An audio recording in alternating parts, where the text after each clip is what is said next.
এই পোদরা ঘাট দীর্ঘদিন ধরে অব্যবস্থা ছিল, আপনি আসার পর বিভিন্নভাবে চেষ্টা করে যাচ্ছেন, তো এখন আপনার কাজটা প্রায় সফল হয়ে এসছে, এই বিষয়ে আপনি কি বলবেন?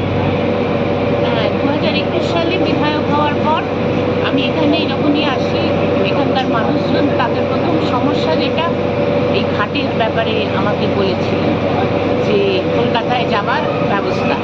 তো আমি সব শোনার পর আমি পরিবহন দপ্তরকে জানাই এবং বহুবার বেশ কয়েকবার জানানোর পর পরিবহন দপ্তর আমার বক্তব্য আমি যা বলেছি সেটাতে ওনারা আমাদের পাশে থেকেছেন।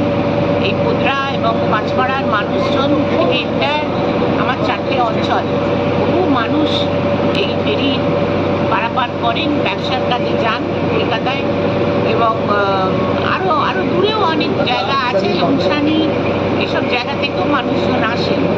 বিশেষ করে সংখ্যালঘু সম্প্রদায়ের যে কাপড়ের ব্যবসা সেটা কলকাতাতেই আছে, এবং যার জন্যে সমস্ত মানুষ ওইদিকে যাতায়াত করে।